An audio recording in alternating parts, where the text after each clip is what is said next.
episode of On the Record. I am your host, Jamal Radio Raheem Harris.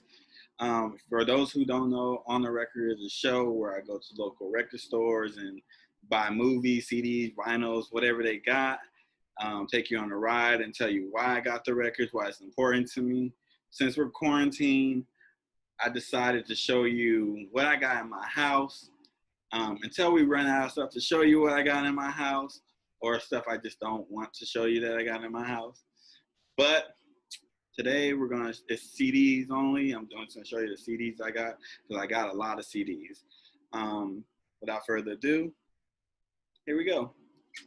First CD, Miseducation of Lauryn Hill. Now, this album is so good that Lauryn Hill ain't never had to put nothing else out. Like, we cool with just this album. This album is classic. Every song on here goes hard. Like, Lauryn Hill did her thing with this one. But this album is so good that people will wait at her show for 2 hours just for her to come out and do 10 minutes. Like, this album is good. Like, Lost Ones, Doo-Wop, Nothing Matters. Like, everything, the whole thing is good. And then tied it on in with skits and stuff like that. Like, perfect album. This is a perfect album. Like 5 mics, whatever you want to give it, it's perfect. Perfect. The next album I got is Dangerously in Love by Beyonce. This is her debut album after she left the group Destiny's Child. Solid album. You know, I went back and listened to all the Beyonce albums with my sister because we did a ranking on the Harris show. You're not subscribed to that? Subscribe to that. But we just talked about the albums, and this album is solid. Like, she had some hits, like hits on this one.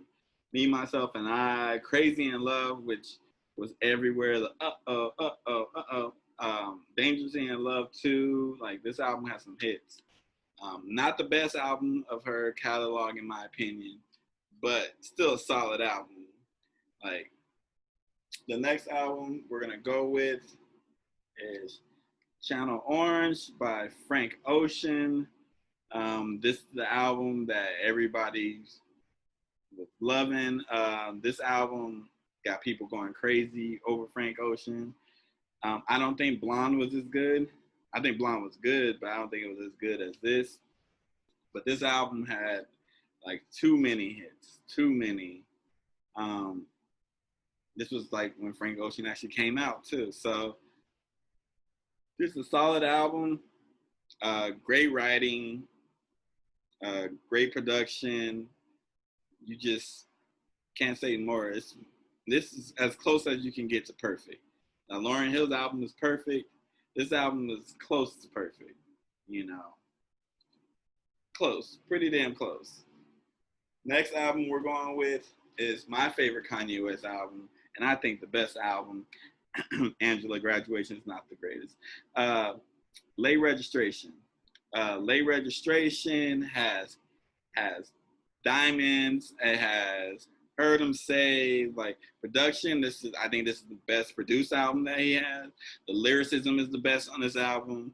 Then the features that he has, like, he had Jay-Z, Common's on here, John Legend's on here. Who else is on here? I'm trying to go off the top of my head. Let me just look. Like, the dude from Maroon 5, Adam Levine. Lupe's on here. Lupe's on, and Jamie Foxx on Gold Digger. Like, there's so many hits. Like, so many hits. Like, and then just Diamonds. This album would have been classic with just the Diamonds remix with Jay-Z, which this is one of Jay-Z's best verses in my opinion. Like, and he got a lot of fire verses. This is a top 10 Jay-Z verse. Like, Diamonds is a classic song, but this album, Late Registration, Kanye Before You Went All Crazy, became Kanye. This is fire. Go back to that, Kanye. We missed him. We missed him.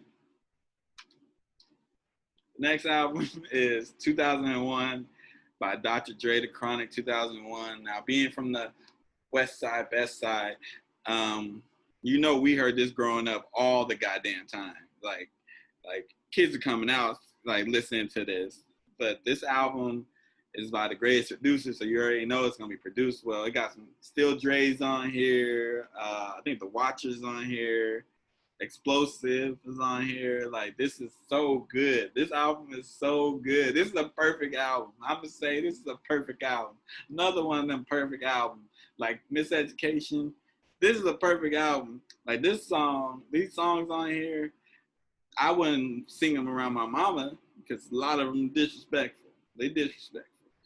But like when I go to a concert and like they always play songs from this album. Like before the artists come out, the artists can be from like Texas, but they gonna play something from Dre because they know this is classic and we love this shit in the West. So, miss Southern California. The next album I'm going with, KOD by J. Cole. Again, no features because J. Cole don't need no features. And this album, you know, I didn't know what to expect when this album came. And it surprised me. You seen J. Cole rapping on beats that he normally wouldn't rap about. And you seen him like trying to talk about stuff that can relate to the new kids, but still keeping it lyrical for niggas like me. Like J. Cole, he really did his thing with this one. I say it's a classic album. I say it's a classic album for what he was trying to accomplish, and I think he accomplished it.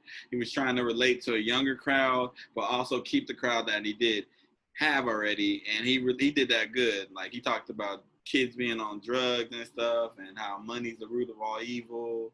Talking about Uncle Sam, how Uncle Sam be taking money, and we don't know where the fuck that money go to, and we should control where that money go to. Like if you're gonna tax me how you taxing me, at least let me pick where that money's going to. Like who can't relate to that? You know when you get taxed for something and you're like, yo, where's this money going to? My city's fucked up. Like these schools are shitty. Like, it ain't going to nowhere. Like, they're just putting it in their pocket. Like, what's going on with our money? But off that rant, KOD is a great album. If I was going to say listen to a song on there, I would say 1985 or 1985 or what is that? Once an Addict. Those two songs.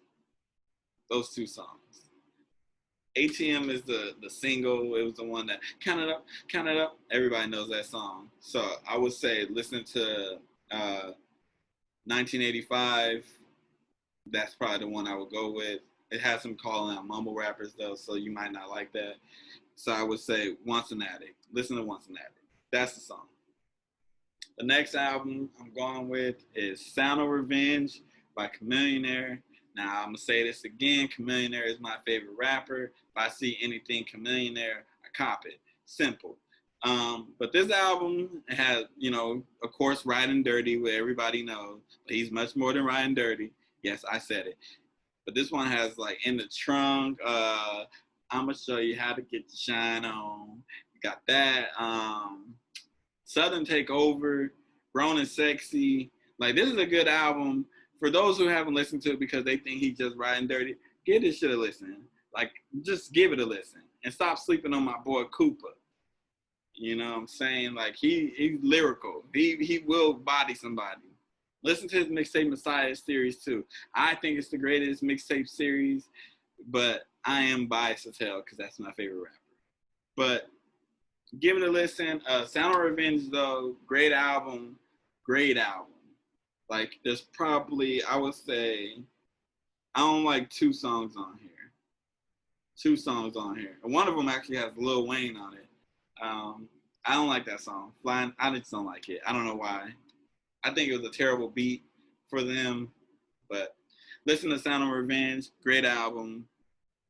Listen to Chamillionaire because the nigga got bars. And I know people be like, Chamillionaire, he's just riding dirty. Listen to his catalog before you say something. When people listen and then they have something to say, then we can have a conversation. The last album that I'm going to show on this episode is Her. The album's Her. So it's this Her came out of nowhere. Like, I didn't know who she was. I kept listening to these songs. And I was like, yo, who is Her? Who is this girl? Like, that's making all these damn hits. Like I have not heard a bad song from her. Like, I have never heard a bad song from her. And I'm like, it is ridiculous. Like, she is so talented.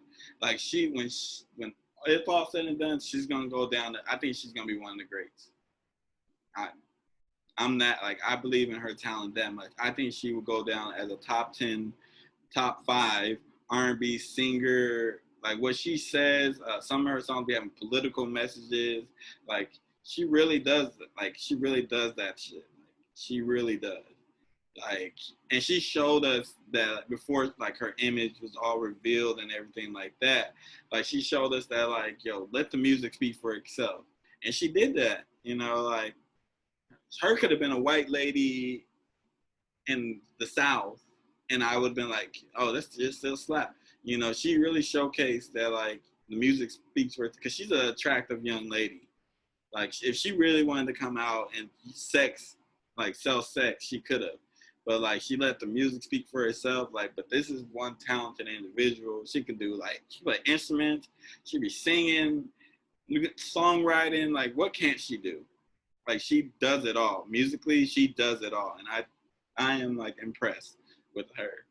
I saw her live. I was impressed with her live in performance. Like, her is that lady. That's it. She's that lady.